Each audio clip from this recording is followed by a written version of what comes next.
सबसे प्रार्थना है वाणी बहुत संभाल कर बोलिए। आवश्यक है तो बोलिए, नहीं तो भोरी सखी का ये दोहा याद कर लीजिए, ना काहू सो बोलिबो ना कोई व्यवहार, अपनी कुंवर किशोरी को जियत निहार निहार। इससे बढ़कर कोई बात नहीं है। ना काहू सो बोलिबो, उदासीन रहो, ना कोई व्यवहार। हमारा परमार्थ और व्यवहार लाडली जो है, हमारा व्यवहार भी उन्हीं से चलता है। हमारे शरीर की आवश्यक सामग्री, हमारे शरीर की व्यवस्था हमारे आराध्य देव के द्वारा होती है, और हमारे परमार्थ की उन्नति, परमार्थ की दृढ़ता आराध्य देव के द्वारा होती है। हमारे व्यवहार और परमार्थ सब कुछ हमारे आराध्य देव युगल सरकार है।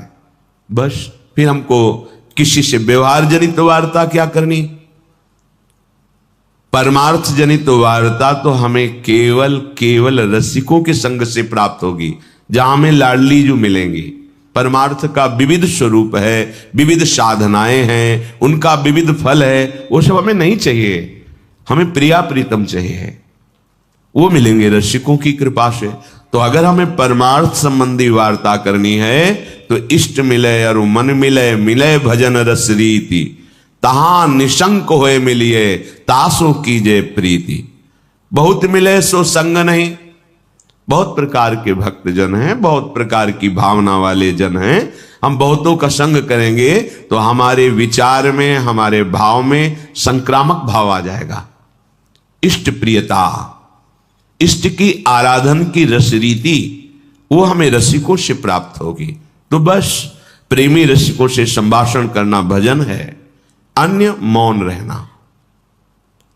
अगर हमारा ये बात करने का स्वभाव नहीं बदला ना, जो मिला उसी से खड़े बात कर रहे हैं, या जो पास आया निंदा स्तुति, बहुत जल्दी अंतःकरण मलिन होता है। यहां श्रीधाम वृंदावन अपना नशा चढ़ाता है, ऐसा अनुराग बढ़ता है। अनुराग धाम है, पर हमारे हृदय में क्यों नहीं बढ़ रहा है?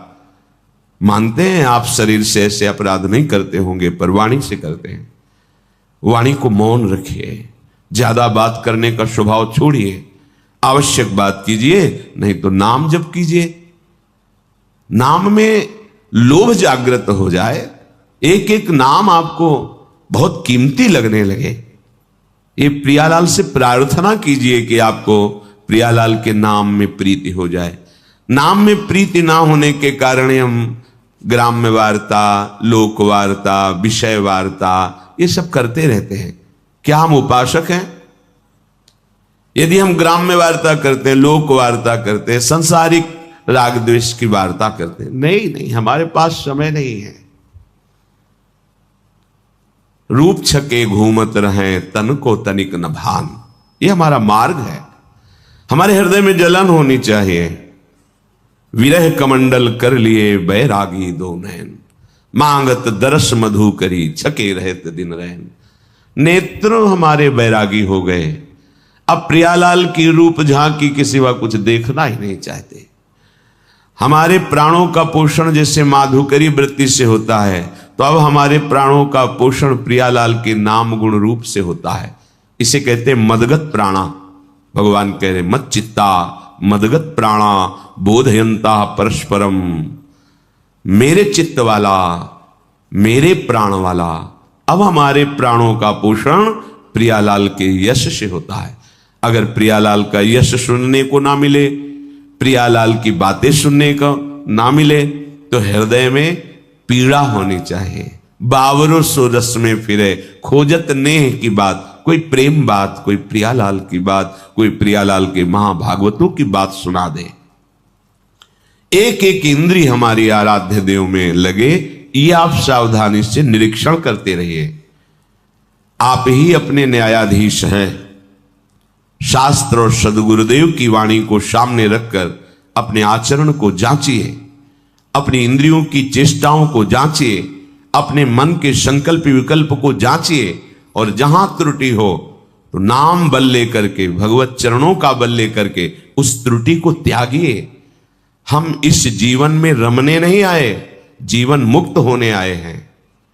ये जो हमें अवसर मिला है परम पावन श्रीधाम वृंदावन की भूमि में बैठकर सिद्धांतों की चर्चा, भक्तों की चर्चा, प्रभु की चर्चा, अब हम अपने को मुक्त करने के लिए आए हैं। हर वासना से, हर द्वंद्व से, हर समस्याओं से, जन्म मरण से अब हम मुक्त करने की चेष्टा कर रहे हैं। तो यदि हम व्यवहार करेंगे, प्रपंच की वार्ता करेंगे, तो हम बंध जाएंगे। वो वाणी से ऐसा कर्म बन जाएगा जो हमारे जीवन मुक्तता में बाधा पहुंचा देगा। सोया हुआ अहंकार जग जाएगा। अहंकार जगा तो जन्म मरण पक्का। अहंकार गलित हो गया, बात पक्की, हम जीवन मुक्त हो गए। इसलिए सावधानी पूर्वक निरंतर नाम जप का अभ्यास, लीला गायन और अपने वाणी को मौन का विशेष आश्रय दीजिए। स्वभाव बना लीजिए ना बोलने का। किसी किसी का स्वभाव होता है बस लगे ही रहते हैं बातचीत करने में। ये साधक का स्वभाव ठीक नहीं है। चल रहे हैं हंसते हुए बात कर, नहीं, बात करना है। पूज्य पंडित गया प्रसाद जी की जीवनी में देखा, अगर परिक्रमा चल रहे हैं, कोई बात कर रहा है तो या तो मौन इशारा कर दिया है। यदि संतजन कोई भागवतिक बात कर रहे हैं तो खड़े हो गए वहीं, बात की, फिर परिक्रमा प्रणाम किया, चल दिया। हमारे एक एक कदम प्रदक्षिणा ही है। हम प्रियालाल को जीवन समर्पित कर दिए हैं तो हमारा जहां भी चलना है वो परिक्रमा ही है। हम जो भी बोलते हैं वो स्तुति ही है। हम जो भी करते हैं वो पूजा ही है, क्योंकि भगवत समर्पित जीवन के द्वारा जो कर्म होते हैं वो सब योग बन जाते हैं। कर्म नहीं रखकर योग बन जाते हैं। इसलिए हम अपनी बुद्धि को पवित्र रखते हुए ठीक निर्णय करें। ये बुद्धि मलिन हो गई तो ठीक निर्णय नहीं कर रही। इसकी मलिनता का त्याग कीजिए। न किसी से बात करने की रुचि हो जाए, न किसी से व्यवहार करने की रुचि। बस समझ लो कि हमारा परमार्थ सुंदर चल रहा है। अब चलो अकेले बैठे किसी से मिलते हैं, ये परमार्थ का स्वरूप नहीं। एकांत बैठना सीखो। कभी तो 1 घंटा तो ऐसा निकालो 24 घंटे में, सेवाद शांत बैठे, मन की दशा को निरीक्षण करो। कहां जा रहा है, क्या प्रियता बची है मन की अंदर से, ये किस भोग की तरफ ज्यादा आकर्षित हो रहा है, और फिर डांट लगाओ उसको, विवेक के द्वारा उसको, विचार के द्वारा उसको समझाओ, समझ जाता है। जब आप उस विचार शून्य होकर मन को छूट दे देते हैं तो संकल्प विकल्प करके भोग क्रियाओं में फंस जाता है। साधक ऐसा नहीं होता। साधक विचार करके मन को समझाता है। जब मन नहीं समझता है तो उसके उपेक्षा कर देता है। जा, तुझे जहां जाना है, राधा राधा राधा, वो कुछ नहीं कर सकता है। ये जीवन मुक्त होने के लिए है। जीवन मुक्तता की तरफ तुम्हारे कदम बढ़ रहे हैं, इसकी पहचान जब आप शांत बैठे तो आपके हृदय में अपने आप प्रियालाल का स्फुरण होना चाहिए। यदि किसी व्यक्ति की झांकी आती है, कोई वस्तु का दृश्य आता है, कोई भोग सामग्री, तो अभी आप उसमें फंसे हैं। ये पहचान है जीवन मुक्तता की तरफ। कोई चाह नहीं, अन्य कोई स्मृति नहीं, एकमात्र। कल सुना महर्षि मार्कंडेय जी 6 मनवंतर तक एकाग्र चित्त होकर भगवान के चिंतन में, एकाग्र 6 मनवंतर, कितना समय होता है, युग नहीं मनवंतर। हम 6 घंटे भी एकाग्र नहीं हो सकते, तो हम प्रयास तो करें ना। जब हम कहीं एकांत बैठे हों, क्रिया रहित हो, तो हमारी वृत्ति कहां है?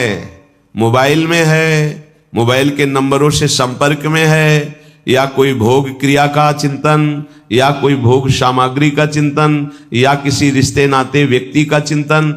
ये हमारे लिए बहुत बंधन है। अंदर की बात, तत्काल इसको काटना सीखो। नहीं। और श्यामा श्याम राधा वल्लभ श्री हरिवंश चिंतन, ये आपकी आंतरिक सुधार की बात है। आपको आंतरिक आनंद का अनुभव होने लगेगा, हृदय कृत्यता का अनुभव करने लगेगा। फिर किसी के उपदेश की आपको जरूरत नहीं रहेगी। आपके चित्त का समाधान हो गया तो पवित्रता आपके रोम रोम में, आनंद आपके रोम रोम में। वो तो भक्तजन रंजन प्रभु हैं, उनकी चर्चा सुनना व्यसन हो जाता है। भक्तों की चर्चा सुनना व्यसन हो जाता है। अब उसको कोई जानकारी नहीं चाहिए, उसके चित्त का समाधान हो गया है, केवल अपने प्रभु में लगा हुआ है।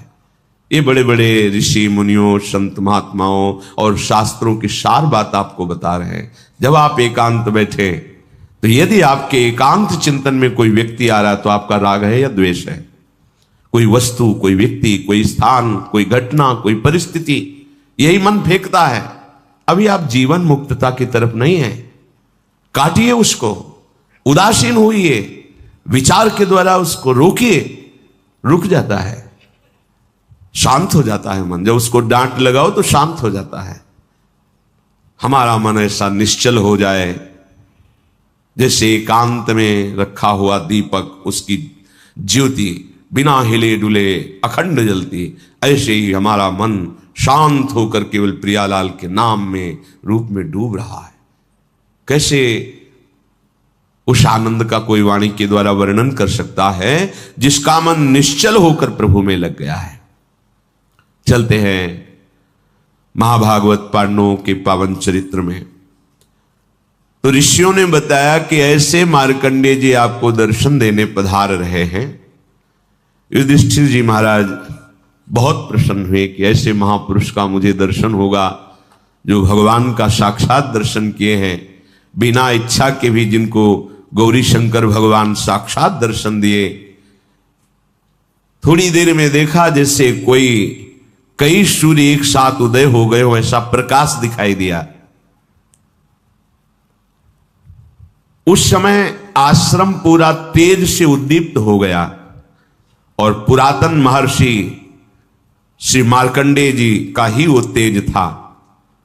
सब ब्रह्म ऋषि और पांडवजन हाथ जोड़कर खड़े हो गए। मार्कंडेय जी की अंग कांति से जैसे अग्नि में ज्वाला प्रकट होती है, ऐसे तेज प्रकट हो रहा था। देवता, ऋषि, मनुष्य, कोई भी ऐसा नहीं जो इनकी पूजा न करता हो। अर्थात सर्वश्रेष्ठ श्री मार्कंडेय जी महाराज को देखकर अनुपम धैर्यवान, परम पवित्र बुद्धि से संपन्न युधिष्ठिर और पांडवजनों सब ने साष्टांग प्रणाम किया। ब्रह्म ऋषियों ने स्तोत्रों के द्वारा स्तुति की। अमित तेजस्वी सर्वज्ञ महात्मा मार्कंडेय जी, द्रुपद कुमारी द्रौपदी, युधिष्ठिर, भीमसेन, अर्जुन, नकुल, सहदेव, इन सब के बीच में उनको सुंदर आसन मिला, विराजमान हुए। सब ऋषि तो उदासीन थे, पर मार्कंडेय जी युधिष्ठिर को देख करके मुस्कुराए। युधिष्ठिर जी ने देखा कि तो त्रिकालज्ञ महापुरुष हैं, क्या मेरी ऐसी अवस्था को देखकर ये मुस्कुरा रहे हैं? ऐसा तो नहीं होता। संतों को स्वभाव होता है कि दुखी को देख करके वो उनको दुख का अनुभव होता है। सब ऋषि उदासीन, उदासी छाई हुई, पर ये बहुत मुस्कुरा रहे हैं। तो उन्होंने कहा कि हे महामहिम, ये जितने तपस्वी ब्रह्म ऋषि जन हैं मेरी अवस्था देखकर संकुचित हैं और दुखी हैं, पर आप मेरी ओर देख करके प्रसन्न मुद्रा में मुस्कुरा रहे हैं, इसका क्या कारण हो सकता है? मार्कंडेय जी ने कहा, तात न तात हृष्यामि न च स्मयामि, प्रहर्षजो मां भजते न दर्पः, तवा पदम त्वद्य समीक्ष रामम, सत्यम व्रतम दासरथिम स्मरामि। हे तात, हे युधिष्ठिर, मैं कभी हर्षित नहीं होता, इसलिए मुझे शोक कभी स्पर्श नहीं करता। मैं अखंड प्रसन्नता से युक्त रहता हूं, मेरा मुख सदैव प्रसन्न रहता है। मुझे कभी किसी से मिलने से सुख नहीं होता, ना मिलने से दुख नहीं होता। मुझे कभी किसी प्रकार का अभिमान स्पर्श नहीं कर सकता। आज जो तुम्हारे को विपत्ति में पड़कर देखकर मेरा मुस्कुराना, तो आपको देख करके मुझे भगवान श्री राम की याद आ गई। आप क्या हो, आपके साथ तो महारथी 4 भाई हैं, बड़े बड़े ब्रह्म ऋषि घेरे हुए हैं, और आप पादुका भी पहने हुए हैं। लेकिन भगवान श्री राम अपने पिता की आज्ञा के लिए ना तो कोई अन्य सहयोगी है और ना पादुका पहने हुए हैं, केवल एकमात्र सारंग धनुष और लक्ष्मण जी और सिया जी के सहित बड़े कष्ट से वन में। दशरथ नंदन श्री राम का मैं मिला था उन्हें ऋषिमुख पर्वत पर, उस समय जो उनको देखा था, क्या तुम्हें कष्ट मिल रहा है? भरण पोषण के लिए भगवान सूर्य ने तुम्हें बटलोई दे दी है और तुम्हें सदैव अन्य स्मरण ना हो इसके लिए ब्रह्म ऋषि भागवतिक चर्चा सुनाते रहते हैं। भारी व्यवस्था है तुम्हारी, तुम्हें क्या कष्ट है? अगर हम उधर चिंतन करते हैं तब मुस्कुराहट है कि तुम अपने को शोक में मानते हो। स्वयं भगवान होकर के 14 वर्ष का वनवास, विशेष उदासी, कभी किसी नगर में नहीं गए, पादुका भगवान ने नहीं पहने। उन श्री रामचंद्र जी का स्मरण करके मेरे मन में प्रसन्नता हुई और मैं मुस्कुरा रहा हूं कि तुम्हें शोक नहीं करना चाहिए। ऋषिमुख पर्वत पर उनके दर्शन हुए थे और उनसे वार्ता भी हुई थी। दशरथ नंदन श्री राम सर्वथा निष्पाप थे, यमराज के भी नियंता और दानों के नाशक। उन महात्मा श्री राम ने केवल अपने पिता की आज्ञा पर 14 वर्ष का वनवास स्वीकार किया। जो युद्ध में अजेय हैं उनको संपूर्ण भोगों का त्याग करके कष्टमय वन में निवास करना पड़ा। इसलिए अपने को बलशाली समझकर किसी को कभी भी अधर्म नहीं करना चाहिए और जो धर्म से चलता है तो कितना भी कष्ट मिले कभी दुखी नहीं होना चाहिए, क्योंकि स्वयं भगवान ने वनवास स्वीकार करके दिखाया है। कुंती नंदन, ये हम तुम्हें समझाने आए हैं कि तुम सदैव सत्य पर और धर्म पर चलो। सारे सद्गुण तुम्हारा वर्ण किए हुए हैं। तुम साधारण प्राणी नहीं हो, इसलिए तुम्हें दुखी या सुखी नहीं होना चाहिए। दुखी सुखी होना साधारण प्राणियों का लक्षण है। असाधारण स्थिति प्राप्त करने के लिए भगवान आदेश करते हैं, सुख दुखे समय कृत्वा लाभा लाभो जया जयो। सुख दुख में समान रहो, लाभ हानि में समान रहो और विजय और पराजय में समान रहो, तो तुम असाधारण स्थिति को प्राप्त होगे। कोई कार्य हुआ, पूरा हुआ, नहीं हुआ, जैसे श्री जी की इच्छा, प्रयास हमारा, लाभ हुआ या हानि, समान भाव। हम धर्म से चल रहे हैं, हम ठीक से चल रहे हैं, कोई निंदा करे या स्तुति करे, जय हो या पराजय हो, सुख हो या दुख हो, यह अध्यात्म मार्ग के पथिक का स्वरूप है। यदि तुम ऐसा चलोगे तो तुम्हारा यश और तेज सूर्य के समान संपूर्ण जगत में फैल जाएगा। महानुभाव नरेश, तुम कभी अपनी प्रतिज्ञा को मत तोड़ना और कष्ट साध्य साधनों का वर्ण करके कभी उससे दुखी मत होना।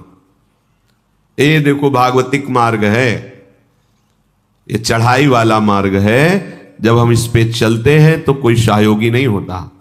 पग पग पर दुख, अपमान, क्लेश और आंतरिक युद्ध, काम क्रोध आदि का आक्रमण, पर जो गुरुजनों के द्वारा दिए हुए मंत्र उपासना में दृढ़ है उसे कोई परास्त नहीं कर सकता।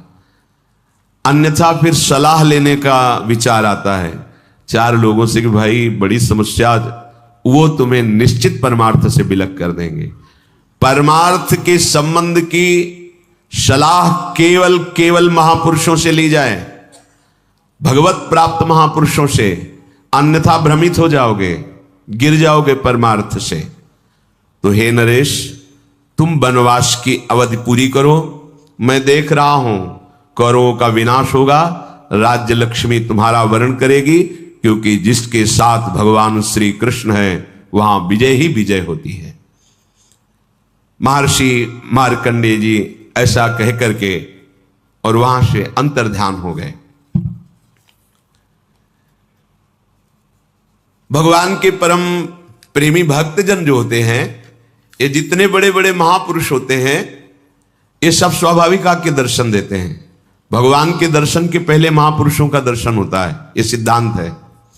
जब किसी को भगवान का साक्षात्कार होना होता है तो उसके पहले बड़े बड़े भगवत प्राप्त महात्माओं के दर्शन होते हैं दिव्य, फिर उसके अंदर वो सामर्थ्य आती है जिससे भगवान का दर्शन करने का अधिकार प्राप्त करता है।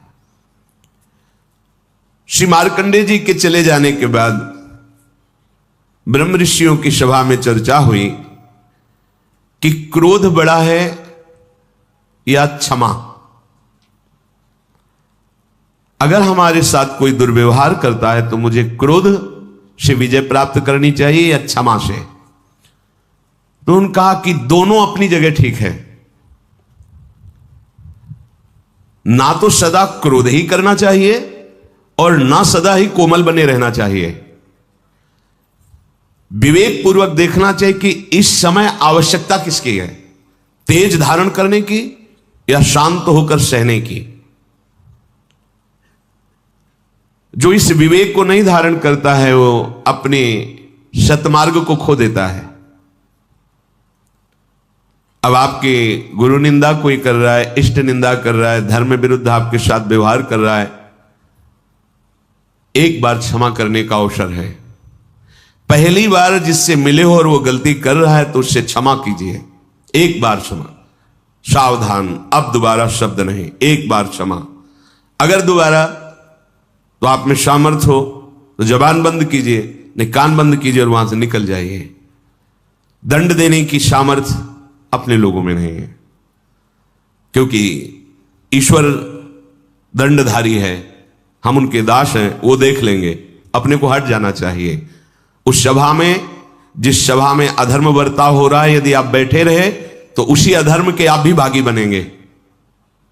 जिसमें संत निंदा हो रही, भगवत निंदा हो रही है, अगर वहां आप चुपचाप बैठे हैं, विरोध नहीं कर रहे हैं, तो वही पाप आपको भी लगेगा जो निंदा करने वाले को लगेगा। इसलिए या तो उठ के वहां से चल दें और या फिर उसका विरोध करें, सभा में खड़े होकर उसका विरोध करें कि आप ऐसा नहीं कर सकते। इसके करने से आप पाप से बच जाएंगे। अवसर देख करके कभी कभी शांत होना पड़ता है और कभी कभी भयंकर रूप भी धारण करना पड़ता है। इससे वो अपने परमार्थ को बचा लेता है। तुम्हें क्षमा का अवसर बताता हूं, जैसा मनीषी पुरुषों ने अनुभव करके सिद्धांत लिखा है। जिसने कभी तुम्हारा एक बार उपकार किया हो जीवन में, बड़े से बड़ा अपराध बन जाए तो उसको एक बार माफ कर दीजिए, क्योंकि उसने उपकार किया। कभी थोड़ा भी तुम्हारा हित किया है और उससे यदि अपराध बन जाए तो पहले के उपकार का स्मरण करके बिना दंड दिए उसे छोड़ देना चाहिए। जाइए आप, इससे तुम्हारा क्षमा बल बढ़ेगा। जिससे अनजान में अपराध हो गया है आपके साथ, उसे पता नहीं था, उसको क्षमा कर दीजिए। क्योंकि सबके लिए सर्वज्ञता सुलभ नहीं है, वो अज्ञानी है, अज्ञान के कारण अपराध बन गया तो क्षमा कर दीजिए। पर जिसको एक बार क्षमा कर दिया है और फिर वही अपराध तुम्हारे साथ कर रहा है, तो फिर उसके लिए क्षमा शब्द का प्रयोग नहीं, क्योंकि अब वो फिर तुम्हारे लिए बहुत हानिकारक हो जाएगा। उसके अपराध निवारण के लिए फिर कानून व्यवस्था है, धर्म व्यवस्था है। जो जानबूझकर तुम्हारे साथ बार बार अपराध कर रहा हो, उसको अब क्षमा करना ठीक नहीं है, ये शास्त्र आज्ञा करता है। एक बार क्षमा कर दिया शास्त्राबाहु अर्जुन को। बड़े क्रोध से भगवान परशुराम जी आए जब सुना कि जमदग्नि जी उनके पिता हैं, यहां से आश्रम का विनाश किया उसने और गौ आदि अपहरण करके ले गए। माता विलाप कर रही थी, तो उनका ऐसे समर्थ की मां विलाप कर रही, मैं इनका विनाश कर दूं। जमदग्नि जी ने कहा नहीं, पहला अपराध है, क्षमा कर दीजिए, हमारा बल क्षमा है। लेकिन उद्दंडता उनकी इतनी बढ़ गई कि उन्होंने वध कर दिया आकर दोबारा जमदग्नि जी का। फिर भगवान परशुराम ने क्षमा नहीं किया, अपने तेज बल से और फरसे के बल से पूरे वंश का विनाश, काट काट के पहाड़ लगा दिए थे। तो जो उद्दंड है, पाप पे पाप करता जा रहा है, उसके लिए क्षमा शब्द का प्रयोग नहीं है, उसके लिए दंड ही उसके लिए सही औषधि है। प्राणी कोई भी हो, यदि एक बार अपराध करे तो विचार पूर्वक क्षमा कर देना चाहिए। यदि जानबूझकर दोबारा अपराध करता है तो उसे, ये दूसरों के लिए नहीं अपने लिए भी लागू है। एक बार हमसे गलती हो गई तो प्रभु क्षमा कर देंगे। जानबूझकर गलती करो और सोचो कि भाई नाम या किसी से हम, तो उसको फिर नामापराध के अंतर्गत माना गया है और विशेष दंड का अपराधी। जैसे आपसे अभी तक गलती हो गई, पापाचरण हो गए, गंदे गंदे खाद्य और शब्द, आपने सत्संग सुना और अब लो नशानी अब ना नशई हो और भगवान की शरण में हो गए तो सब माफ हो गया, लेकिन अब नहीं होना चाहिए। अगर फिर होता है तो सब जुड़ जाएगा ब्याज सहित। जो दोबारा बार बार अपराध करता है उस अपराध के लिए दंड देने से ही उसका सुधार होगा, क्षमा से नहीं। अच्छी तरह जांच पड़ताल कर ले और जब ये सिद्ध हो जाए कि ये अमुक बार बार अपराध कर रहा है तो उसके क्षमा योग्य बर्ताव नहीं करना चाहिए, क्योंकि उसका सुधार हो जाएगा, उसके अपराध का दंड यदि उससे मिलेगा। कोमल स्वभाव और उग्र स्वभाव ये दोनों होने चाहिए। अगर कोमल ही स्वभाव एकदम बनाए रखोगे तो फिर धर्म का भी पालन नहीं कर सकते हो। कई बार जैसे कहा है कि आपकी दृष्टि में पावर होना चाहिए। आप देख के मुस्कुरा दिए, आप ऐसे सरल ढंग से देख, कोई भी आपको बात करेगा, छेड़ेगा, परेशान करेगा। अंदर से भगवत चिंतन चल रहा है, सबके प्रति भगवत भाव है, लेकिन आपकी दृष्टि में बचाइए अपनी दृष्टि को, तो आपकी दृष्टि में सामर्थ्य आ जाएगी। ऐसे ही आप जो देखते रहते हैं आपकी दृष्टि शक्तिहीन होती रहती है। संत अपनी दृष्टि को, तो जितना आप अपनी नेत्रेंद्रिय को फिर आप देखेंगे तो सामने वाले के अंदर जो अपराध वृत्ति भयभीत हो जाएगा। दृष्टि में बहुत तक सगर के जो 60,000 पुत्र बड़ी मनमानी करके वो, किसी ने घोड़ा बांध दिया था कपिल आश्रम में, भगवान कपिल देव जी तो अपने ध्यान में ही थे, बड़ी उद्दंडता शुरू कर दी आश्रम में। तो केवल देखा ही था, भस्म हो गए, संकल्प नहीं किया था, ऐसा शास्त्र में लिखा है कि उन्होंने संकल्प किया हो जाओ भस्म, ऐसा कुछ नहीं, केवल देखा ही था, भस्म हो गए। उन्हीं के उद्धार के लिए तो भागीरथी गंगा जी का प्रादुर्भाव भूतल पर हुआ। तो सदैव कोमल स्वभाव नहीं रखना चाहिए। प्राय हमने महापुरुषों में भी देखा है, कभी कोमल बर्ताव तो कभी उग्र स्वरूप। उसे क्या होता है कि उद्दंड मनों पर अपने आप शासन होता है। बहुत दयालु हैं, बहुत कृपालु हैं, बहुत करुणामय हैं, तो आप देखो तुम्हारे मन की दशा क्या, अरे कुछ नहीं 2 मिनट के बाद तो देखते हैं ना वो। और जब ये पता है कि अगर तो फिर हमें दंड मिलेगा, निष्कासित कर दिए जाएंगे, नाना प्रकार का क्लेश मिलेगा, तो मन भयभीत होकर सतमार्ग में चलता है। इसलिए भगवान का कभी शांत स्वरूप देखा जाता है, कभी उग्र स्वरूप देखा जाता है। इसलिए कभी गुरुजनों को भी देखा जाता है कि बहुत शांत हैं, तो कभी बहुत दंड विधान पे लागू कर दे, जब बाहर ताला लगा दे, बात नहीं करने, नहीं अंदर प्रवेश निषेध, ऐसा ऐसा। उससे मन को जो आपराधिक प्रवृत्ति में उत्साहित हो रहा था वो भय लगा और सतमार्ग में चल दिया। यद्यपि कोमलता बहुत ही साध्य विषय है, हृदय कोमल रखना चाहिए, पर हर समय बाहरी मृदुता ठीक नहीं है। जब बचाने के उद्देश्य से दमयंती जी को छुआ तो कुछ नहीं हुआ, और जब काम वासना तो उनका सावधान कदम आगे नहीं। अब साधारण भाव नहीं तुम्हारा काम भाव हो गया है। अगर कदम बढ़ाया तो तुम भस्म हो जाओगे, हम पहले तुम्हें बता रहे हैं, बढ़ाया तो भस्म हो गया। हम हित नहीं चाहते किसी का, लेकिन कोई हमारे धर्म पर प्रहार करे, कोई हमारी इज्जत पर प्रहार करे, कोई ऐसा, तो ऐसे भी काम नहीं चलता है। बराबर भगवान भी ऐसे नहीं रहे हैं, और ऋषियों की भी देख लीजिए, जहां हुआ तो फिर इसका भी प्रयोग किया है।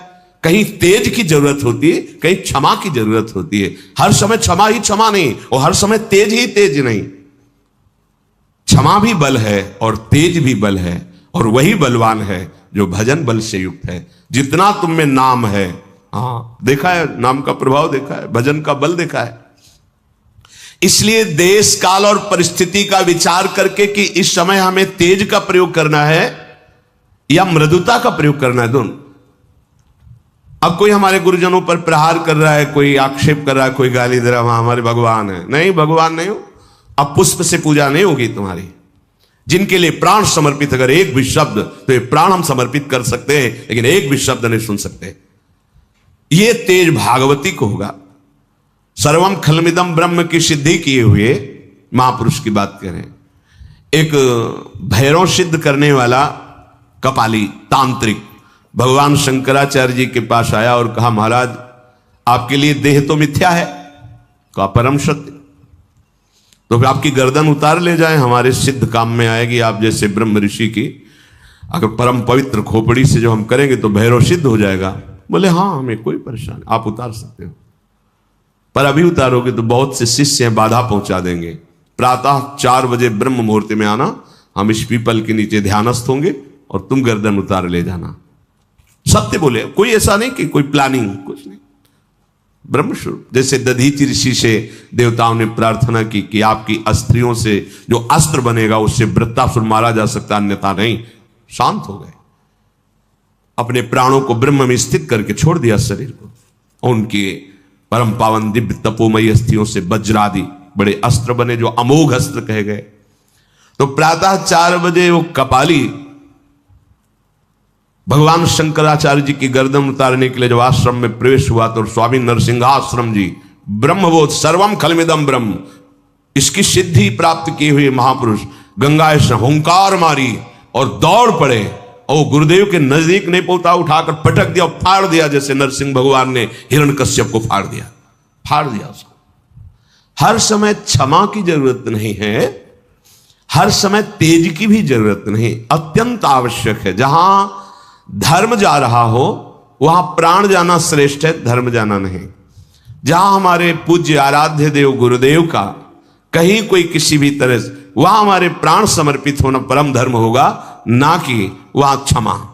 हां, हमें कोई कष्ट दे रहा है तो एक बार हम विचार करके प्रथम अपराध को क्षमा से उसे उस अपराध से मुक्त करेंगे। लोक में यदि उद्दंडता करने वाले पापी को क्षमा ही करते रहा जाए तो बहुत लोगों को भय प्रदान करेगा। इसलिए कानून बना है, उसे कानून को समर्पित करे, क्योंकि जो दुष्ट स्वभाव वाले जन होते हैं ये भय के द्वारा ही ठीक होते, क्षमा के द्वारा नहीं ठीक होते। कोई ऐसी बिरली घटनाएं होती हैं जो क्षमा से उनका परिवर्तन हो गया कि मैंने अपराध किया, इन्होंने क्षमा किया, उसका हृदय परिवर्तन हो गया। तो इसलिए महाराज आप सदैव क्षमा का ही आश्रय न ले। युधिष्ठिर से कहा कि आप सदैव क्षमा का ही आश्रय न ले। क्रोध, अगर इसको आप बार बार ही उत्तेजना में लाते रहेंगे तो ये क्रोध आपकी उन्नति को नष्ट कर देगा। दोनों बातें देखना है। ये जान लीजिए कि लोक और परलोक दोनों का नाशक क्रोध है। क्रोध जीतने से उन्नति होती है, क्रोध के वशीभूत होने से अवनति होती है। जो जितना क्रोध को अपने काबू में कर लेता है वो उतना ही परमार्थ पथ में आगे बढ़ जाता है। जगत में जो छोटी छोटी बातों में क्रोध करने लगते हैं उनका पतन हो जाता है। इसलिए उपासक को चाहिए कि सर्वनाशक इस क्रोध को पीना सीखे। जब गुस्सा आवे पीना सीखे। पीछे वर्णन कर चुके हैं। देखो, तेज और क्रोध में अंतर होता है। क्रोध होता है कामना के बाद और तेज होता है धर्म संबंध से। जब कोई धर्म का नाश कर रहा हो, जब कोई आराध्य देव, इष्ट देव, गुरुदेव आदि की बात हो तो उस समय एक भागवतिक तेज होता है। और जब हमारी किसी वासना पर प्रहार होता है, हमारी इच्छा पर फिर जो क्रोध होता है उसे पीना सीखना चाहिए। क्रोधी मनुष्य अधिकतर पाप में लग जाता है। अपने माता पिता को पीटते हैं, देखा है, ऐसा देखा है। क्रोध के वशीभूत होकर पूज्य जनों का अपमान करते हैं। क्रोध के वशीभूत होकर के जिनकी स्तुति करना चाहिए उनकी निंदा करते हैं, गाली देते हैं। क्रोधी मनुष्य समझ नहीं पाता कि क्रोध के लिए कार्य अकार्य का क्या निर्णय किया गया है। नहीं, बस क्रोध आया तो स्मृति का अपहरण कर लेता है। कामा संजायते क्रोधा क्रोधा स्मृति विभ्रमा। क्रोध अगर अपनी चरम सीमा पे आ जाए तो अवध्य पुरुष की भी वो हत्या कर देता है। जिसकी पूजा में हमें तत्पर होना चाहिए उसका वो वध कर देता है। क्रोध अगर और बढ़ जाए तो अपने आप को भी आत्महत्या कर सकता है और यमलोक का अतिथि बनकर बहुत दुर्गति को प्राप्त होता है क्रोध। इन दोषों को देख करके उपासक को चाहिए कि इस लोक और परलोक में परम कल्याण के लिए क्रोध को जीतना सीखे। जब तुम परमार्थ में आगे बढ़ोगे तो तुम्हारा अध्यात्म बल बढ़ेगा, तो उसमें तुम्हारे अध्यात्म बल को क्षीण करने के लिए माया ऐसी रचना रचेगी जिससे तुम्हें क्रोध आवे। घटना, व्यक्ति, ऐसा क्रोध, ऐसा देखा भी जाता है, बहुत जल्दी क्रोध आना। अपने और पराये दोनों के हित का विचार करके स्वयं चिकित्सक बनकर अपने क्रोध की चिकित्सा कर लेनी चाहिए। यदि मूढ़तावश तुम क्रोध पे क्रोध ही करते रहे तो तुम्हें क्लेश भोगना पड़ेगा, तुम्हारे सुकृत नष्ट हो जाएंगे। चित्त को वश में करना उपासक का परम धर्म है, पर जो क्रोध का ही वर्ण किए रहता है उसका चित्त जलता रहता है। ये बड़ा दुष्ट स्वभाव है। शांति से बैठे हैं और चिंतन आ गया, 5 वर्ष पहले उसने ऐसा कहा था, क्यों कहा था उसने ऐसा, और जलन शुरू और बस गुस्सा। बहुत सावधान, राधा राधा राधा राधा राधा राधा, तुरंत हटाइए, राधा राधा राधा। उपासक के लिए सामर्थ्य यही कि अपने क्रोध को रोकना ही सर्वोत्तम साधना समझे। विद्वान उपासक शक्ति संपन्न होने पर भी क्रोध को प्रकट ना करे, शांत भाव से सहे। यदि क्रोध का प्रादुर्भाव बार बार बाहर करते रहोगे तो तुम आनंद के भागी नहीं बन पाओगे। इसलिए बलवान या निर्बल, विज्ञ या अनविज्ञ, कैसा भी व्यक्ति सामने आवे, यदि तुम्हारे सामने तुम्हें क्रोध दिलाने की चेष्टा कर रहा है तो तुम सह जाओ। बात समझना, जहां ना सहने की बात कही गई वहां संत शंभु श्री पद अपवादा, कही सुनीता आस मर्यादा, काटी जीव तासु जो बसाई, श्रवण मुद न चले पराई। भगवती उमा जी शिव पुराण में पढ़ा, बहुत कठोर तप में संलग्न है महादेव जी के लिए। ये सप्तऋषियों के बाद की बात है, जब सप्तऋषि गए उसके बाद की बात। तो भगवान महादेव जी एक ब्रह्म ऋषि के रूप में गए। तो ये सिद्धांत है कि चाहे आप आसन पे बैठे हो, अगर आपका ध्यान बाहर है और आपको पता चला कोई संत आया है तो खड़े हो जाना चाहिए आसन से। ये मर्यादा है, नहीं तो आपका तप क्षीण हो जाएगा। प्रणाम करो, चाहे भले छोटी अवस्था का हो, आपके सामने आया है, वो अतिथि है, भगवत स्वरूप है, और आसन दीजिए और फिर मधुर वार्ता कीजिए। क्या सेवा करें आपकी, बस इतना। ऐसा ही भगवती ने किया, खड़े होकर प्रणाम किया, आइए विराजिए। क्या सम्मान करें, क्या स्वागत करें। होगा स्वागत की बात नहीं, हमने सुना महादेव जी को पति बनाना चाहती हो। हाँ, ये तो हमारा दृढ़ निश्चय है। तो क्या है उस भूत भावन में, चिता की भस्म लगाता है, भूतों का सरदार है, न कोई महल है न कोई व्यवस्था है। वह आप इतनी सुंदर, और उनको गले में मुंडों की माला, सर्प की माला, जटाजूट का बवंडर, भस्म लगाए घूमता है, उसको तुम पति वरण करना चाहती हो। भगवती ने कहा बस बस बस।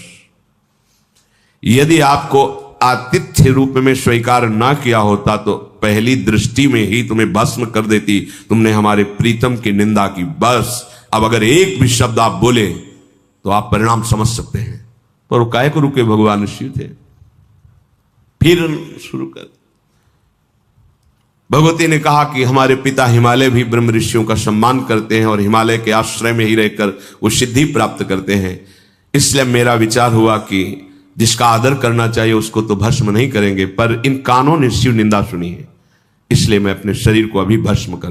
प्रकट हो गए महादेव। नहीं, बस बस महादेव जी, नहीं कोई और नहीं, मैं स्वयं हूं। मैं देख रहा था। कब तक देखते रहोगे? बोले बस अब लगन ही छटने वाली है। तो अपने आराध्य देव और इष्ट देव की कोई अवहेलना करे, धर्म की अवहेलना हो और हम क्षमा क्षमा, ऐसा उस समय नहीं, ऐसा नहीं, फिर आप पतित हो जाएंगे, फिर ऐसा नहीं। लेकिन अगर हमारी कोई इच्छा के विरुद्ध तो हमें सहना चाहिए। सहनशीलता हमारा परम धर्म है। झूठ से सत्य बहुत ऊंचाई पर है, क्रूरता से दयालुता बहुत ऊंचाई पर है। तेजस्वी वही है जो क्रोध को भीतर ही भीतर शांत कर ले, जो उत्पन्न हुए क्रोध को अपनी विवेक बुद्धि से दबा लेता है, वही तत्वबोध प्राप्त करता है। सर्वम खल्विदं ब्रह्म। क्रोधी मनुष्य ठीक ठीक समझ नहीं पाता कि उसे क्या करना चाहिए, क्या नहीं करना चाहिए। इसलिए सदाचारी उपासक को चाहिए कि जब मूर्ख लोग उसे निंदा करें, अपमानित करें, तो उसे क्रोध को दबाना ही परम तेज माने। बातुल भूत विवश मत वारे, ते नहीं बोले बचन बिचारे, तिनकर कहा सुनी नहीं काना, चल देना चाहिए। यदि कोई अपने को सतावे तो सहना चाहिए। यदि कोई औरों को सता रहा है, आप में बल है, तो फिर क्षमा नहीं, फिर रक्षा करो। पर आज का समय तो इतना विचित्र हो गया है कि सामने आपके कोई अत्याचार कर रहा है तो आप और पतली गली से निकलना चाहेंगे, सामने नहीं आना चाहेंगे। एक बार एक गाय, जो ट्रैक्टर के पीछे जोतने वाला यंत्र होता है, उसमें ऐसे जो फंसाया जाता है वो इतना होता है, तो एक नवीन गाय थी, उसका पैर पता नहीं क्यों उसमें ऐसे चला गया, और रात्रि में 11 बजे वापस होते थे यमुना जी की तरफ से, तो देखा कि वो फंसी उसमें। अब एकदम घबरा गए, तो 2-4 लोग जाते, उनका भैया अगर सहयोग करोगे तो इसको पकड़ के सीधा पैर को उठा दिया जाए तो टूटने से बच जाएगा। कोई आसपास अब, क्योंकि उतने बड़े वजन को कैसे उठाया जा सकता है, अब हम उसका पैर पकड़े कि अगर ऐसे वैसे हुई तो टूट जाएगा। नई बछिया थी, अगर 4 लोग वो सहयोग दे देते तो पैर ऐसे पकड़े जिससे इधर उधर नहीं कर पाए और उसे उठा लिया जाए, तो इतना ही पैर अंदर था। हम दौड़ते रहे, पर वो मारा झटका, ऐसे टूट गया पैर और वैसे लड़खड़ा। कोई सहयोग नहीं देने वाला। आपको इसी रोड में कोई पीट रहा हो ना, तो हो सकता है कि मोबाइल से वीडियो बना लिया जाए मनोरंजन के लिए, पर उसको बचाया नहीं जाएगा। समय वीडियो बनाने में लगाएंगे, बचाने में नहीं लगाएंगे। ये धर्म कहता है कि यदि कहीं किसी असहाय को कोई ऐसा पीड़ा पहुंचा रहा है, उस समय क्षमा नहीं, परहित लाग तजय जो देही, संतत संत प्रशंसयते ही। किसी स्त्री को कोई सता रहा है, किसी असहाय को कोई सता रहा है, प्रार्थना करे, बल का प्रयोग करे, उसकी रक्षा करे। ये सब बातें अब अपने लोगों की सुख वांछा बुद्धि है। कौन झंझट में फंसे, चलो यार मरने दो। कोई किसी का एक्सीडेंट हो, तड़प रहा है, यार कौन इस झंझट में। नहीं, वो झंझट तुम्हारे साथ भी हो सकती है कभी। भगवान ना करे किसी को। अगर किसी को ऐसी संकट अव्यवस्था है, तो आप अगर वाहन से हो तो पहला काम जो होगा, भगवान देख रहे हैं, पहला काम करो, उठाओ उसको, अस्पताल ले जाओ, उसकी पीड़ा की निवृत्ति के लिए उपाय करो, तो भगवान तुम पर प्रसन्न हो जाएंगे। उस समय नहीं, ये स्वार्थ बुद्धि नहीं होनी चाहिए। यदि कोई आपको सतावे तो क्षमा कर दे, लेकिन कोई असहाय को सतावे, अरे महापुरुषों ने अपने शरीर को, कबूतर आके गोद में गिर गया तो महाराज शिवी ने बाद से कहा तुम मुझे खा सकते हो, कबूतर को नहीं। कैसा भाव है रक्षा का। और यहां अगर कोई अपने घर में घुस के आ जाए कि मेरी रक्षा करो, और मारने वाला आ जाए तो दरवाजा खोल के हम उसको और धक्का देंगे, भैया हमसे मत बोलना, ले जाओ। धर्म का विचार ही नहीं रह गया। सुसुख वांछा इतनी बढ़ गई है, धर्म की बात नहीं रह गई। यदि हम सदैव क्षमा ही करते रहेंगे तो ठीक नहीं, और सदैव क्रोध करते रहेंगे तो ठीक नहीं है। इसलिए तेज और क्षमा अवसर पर किया जाए तो ब्रह्मवेत्ता तपस्वी जन कहते हैं कि वो दिव्य लोकों को प्राप्त होता है। इस प्रकार भगवत चर्चा हो ही रही थी कि सत्यवती नंदन भगवान व्यास देव जी वहां पधारे। कितना सुख मिल रहा है पांडवों को। दुर्योधन को तो वही भोग सुख मिल रहा है, राज सुख, और यहां एक से एक महापुरुष पधार रहे हैं। और ये सबसे बड़ा दुर्लभ लाभ है, यह लाभ शंकर माना। महापुरुषों का जब द्रवई दीन दयालु राघव तो साधु संगति। देखो कितनी कृपा है श्री कृष्ण की इन पांडव महाभक्त, एक से एक महापुरुष आकिद। हम आपसे सच्ची कहते हैं, भगवत साक्षात्कार के पहले ये सब बड़े महापुरुषों के दर्शन होते हैं, स्वप्न में, जागृत में, ऐसी दिव्यताएं, तब वो दिव्य भगवान के दर्शन का अधिकारी होता है। भगवान व्यास देव जी को आया देखकर पांडव उठकर खड़े हुए, उनकी अगवानी की, यथायोग्य पूजन किया। वक्ताओं में श्रेष्ठ भगवान व्यास देव जी बोले, युधिष्ठिर मुझे कुछ आदेश हुआ है भगवान का, इसलिए मैं शीघ्रता पूर्वक यहां आया हूं। भीष्म, द्रोण, कृपाचार्य, कर्ण, अश्वत्थामा, धृतराष्ट्र पुत्र दुर्योधन, दुशासन, इन्होंने जो तुम्हें दुख दिया है, तुम्हारे मन में एक भय समा गया है, उसको दूर करने के लिए मुझे भेजा गया है। धैर्यपूर्वक सुनो और प्रयत्नपूर्वक उपाय करो। प्रवचन कुशल पराशर नंदन भगवान व्यासदेव जी युधिष्ठिर को एकांत में ले गए और कहा कि मेरे पास एक गुप्त विद्या है, प्रति स्मृति। ये ऐसी है कि इसका जिसके हृदय में कान के द्वारा पहुंच जाती है, वो किसी को भी देख सकता है, किसी भी लोक को, किसी भी देवता को, किसी को भी। तुम्हारा कल्याण हो। भगवान श्री कृष्ण तुम्हें बहुत प्यार करते हैं, इसलिए तुम्हें कोई पराजित नहीं कर सकता। मेरी दी हुई इस प्रतिस्मृति नामक विद्या को ग्रहण करो। उच्चारण नहीं किया, सभा से लेकर एकांत में उनको उपदेश किया उस विद्या का। ये मूर्तिमान सिद्धावस्था है, इसके लिए साधन नहीं करना पड़ता। ये जो उपदेश करते हैं तत्काल तुम उसके योग्य हो जाओगे। उसका उपदेश एकांत में किया, यहां कहीं लिखा नहीं। मेरे समान हो जाओगे, जहां जाना चाहोगे वहां पहुंच जाओगे, जिसे देखना चाहोगे देख लोगे। ये बड़ी गुप्त विद्या है और भगवान के आदेश से मैं तुम्हें दे रहा हूं, जिसे तुम एकांत में अर्जुन को उपदेश करना। और अर्जुन दिव्यास्त्र प्राप्त करने के लिए महादेव, देवराज इंद्र, लोकपाल वरुण, कुबेर, धर्मराज, इनके दिव्य अस्त्रों को प्राप्त करेंगे। ये विद्या के कारण ही वो देख पाएंगे इनको। और जब ये अर्जुन प्राप्त कर लेंगे तो महातेजस्वी हो जाएंगे, अजेय हो जाएंगे, कोई इनको परास्त नहीं कर सकता। इंद्र, रुद्र, अन्य लोकपाल इन्हें अपने दिव्यास्त्र प्रदान करेंगे। अब तुम इस वन में मत टिको, यहां से आगे बढ़ो, क्योंकि यहां बहुत से सिद्ध महापुरुष रहते हैं। तुम्हारे रहने से आना जाना लगा है, उनको विक्षेप हो सकता है। महात्माओं का विक्षेप पड़ने से निश्चित हानि ही होती है। भगवान व्यासदेव जी ने कहा तुम्हारा यहां रहना ठीक नहीं है, क्योंकि तुम यहां रह रहे हो, लोगों का आवागमन हो रहा है, जो सिद्ध महापुरुष है उनको विक्षेप पड़ रहा है। और ऋषियों के भजन में विक्षेप पड़ना विघ्न होना है, तुम्हारे शुभ का, तुम्हारे पुण्यों का, पवित्रता का नाश होना है। इसलिए युधिष्ठिर, तुम इस तपोवन से बाहर निकलो, किसी और वन में जाओ, बहुत हो गया इस वन में रहना।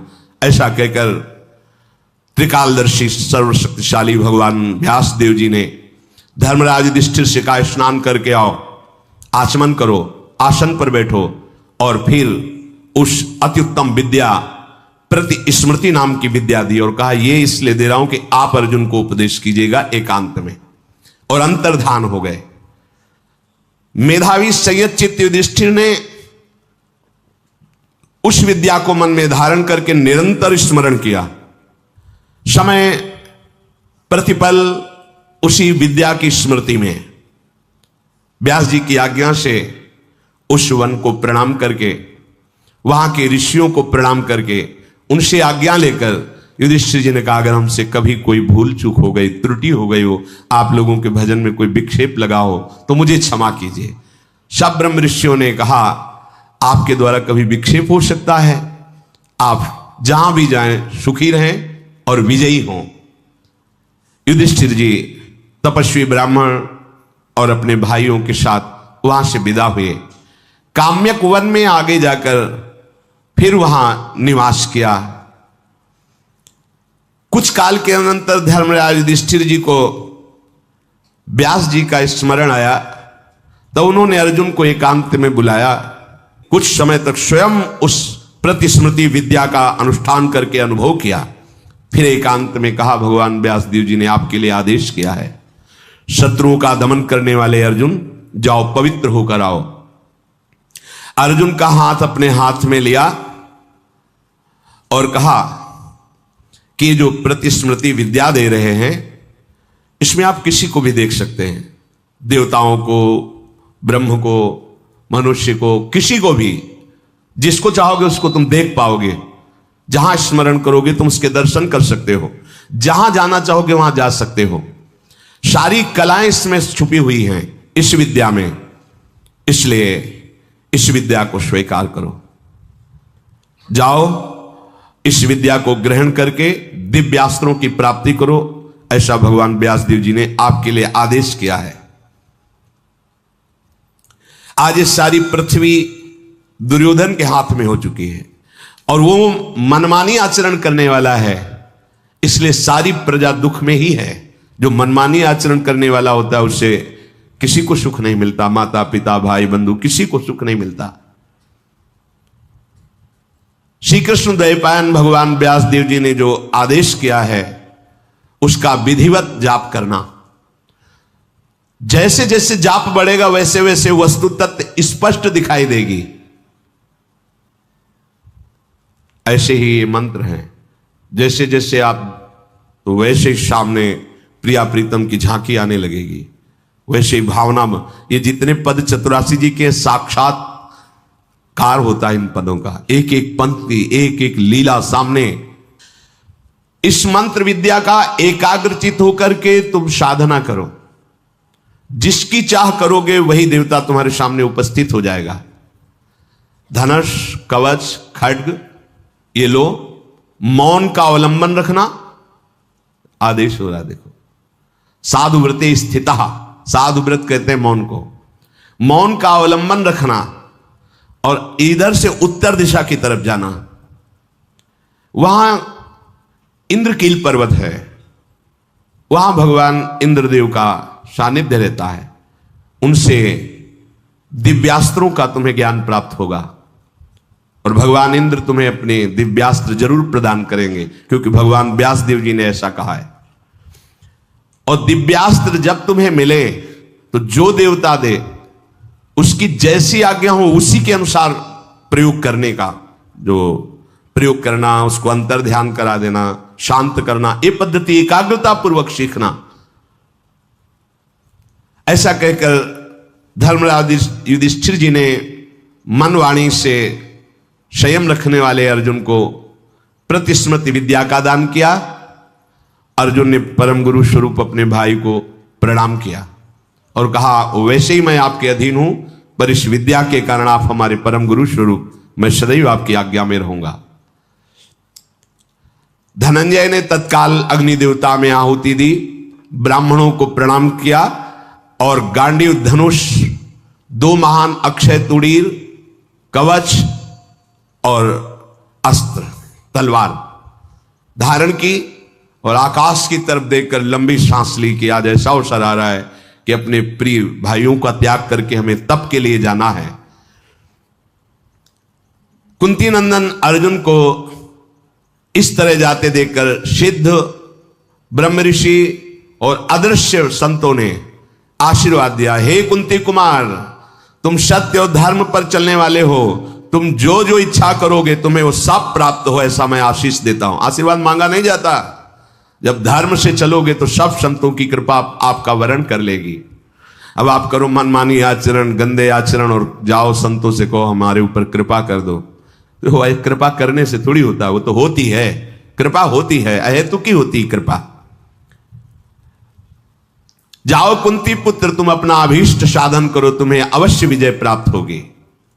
द्रौपदी ने कहा मैं सदैव अपने प्रिय श्री कृष्ण के बल से युक्त हूं, इसीलिए मैं तुम्हें आशीर्वाद देती हूं अर्जुन, तुम हृदय में जो मनोरथ करोगे उन सबकी प्राप्ति होगी। हे धनंजय, ह्री श्री कीर्ति द्युति पुष्टि उमा लक्ष्मी सरस्वती, ये देवियां जो मैं कह रहे हूं उसका अनुमोदन करें, तुम्हारी सदैव रक्षा करें। तुम सदैव बड़े भाई का आदर करने वाले हो, धर्म से चलने वाले हो, इसलिए मैं प्रार्थना करती हूं कि वसु रुद्र आदित्य मरुद्गण विश्वदेव साध्य देवता ये सब तुम्हारी रक्षा करें, तुम्हारे तप में कोई विघ्न उपस्थित ना हो। ऐसा द्रौपदी जी ने आशीर्वाद दिया। किसके बल से? श्री कृष्ण बल से। पांडुनंदन महाबाहु अर्जुन धौम्याचार्य को दाहिने करते हुए जब कभी चले, अगर गुरुजन या प्रभु का सिंहासन विराजमान, तो उसे दाहिने करके निकले और प्रणाम करके यात्रा प्रारंभ की। प्रतिस्मृति विद्या का निरंतर स्मरण हो रहा है, जो व्यास देव जी से युधिष्ठिर जी को, युधिष्ठिर जी से अर्जुन जी को। आप चलते हैं तो आपके अंदर मंत्र निरंतर चलना चाहिए। अर्जुन महातपस्वी महात्माओं के द्वारा सेवित पर्वत मार्ग से आगे बढ़े, देव सेवित हिमालय पर्वत पर जा पहुंचे। उस स्मृति प्रतिस्मृति विद्या के प्रभाव से वायु के वेग के समान अर्जुन चल रहे हैं, जैसे वायु प्रवाहित होती है। एक दिन में ही हिमालय पर्वत पर पहुंच गए। हिमालय पर्वत से गंधमादन पर्वत को लांग करके ऐसे दुर्गम स्थानों को पार किया जहां अगर मंत्र न लिए होते तो वहां चल ही नहीं सकते थे। इंद्रकील पर्वत पर पहुंचे, सो एक आवाज सुनाई दी, तिष्ठ तिष्ठ, वहीं रुक जा, आगे मत आना। तत्काल अर्जुन रुक गए और देखने लगे आवाज कहां से आई। तो देखा एक वृक्ष के मूल भाग में एक वृद्ध महात्मा बैठे, उन्होंने रोक दिया, आगे नहीं। और बहुत ही ब्रह्म तेज प्रकाशित हो रहा है, सिर पर बड़ी हुई जटाएं हैं, कृष्ण शरीर है। अर्जुन ने प्रणाम किया, तुम कौन हो? यहां धनुष बाण और कवच तलवार धारण करके क्यों आए हो? यहां कोई भी शत्रु नहीं रहता, यहां तो सब सिद्ध महापुरुष रहते हैं।